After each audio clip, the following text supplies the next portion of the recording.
Conditional thinking questions are going to demand that students meet usually 3 or more conditions in order to answer the question.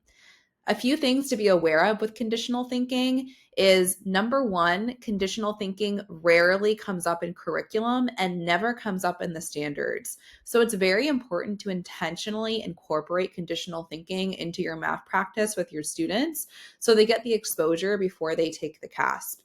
A few tips for conditional thinking. You always want to start by having your students identify how many types of conditions there are in the question, how many conditions in total. And then you also want to help them identify the limiting factor. So if there's a range of answers that are possible, to help your students take that first step that is going to limit their options the most is going to be incredibly helpful for them.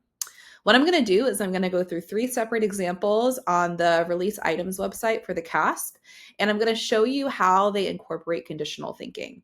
Feel free to pause, take some time to take notes, do your own analysis, but I'm going to go through those 3 examples. The first one is a 3rd grade example. In this particular one, the conditional thinking is relatively straightforward, right? We know that Sandra started her homework at 4:05. She's stopping at 4:40. There's 3 different subjects. Already, we have 3 separate conditions within the question. The student has to use those conditions to answer the question. So we would call this conditional thinking. This is a 5th grade example. Now, something I do want to just bring our attention to is the conditions in this case are actually within these bullet points. Bullet points do not always indicate conditional thinking. So you never want to teach a student bullet points are always conditional. Sometimes they are. In this case, here we have conditions about the dimensions of the books and the containers, and that's going to help us understand how many books can actually fit in the container. We have conditional thinking in this problem.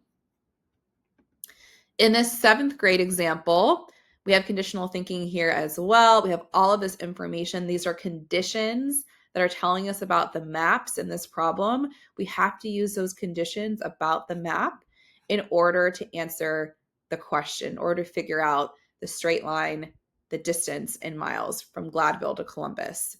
All 3 of these questions demonstrate conditional thinking. Once again, conditional thinking is not something that comes up in the standards and rarely ever in curriculum. So it's important to be intentional about where you incorporate conditional thinking.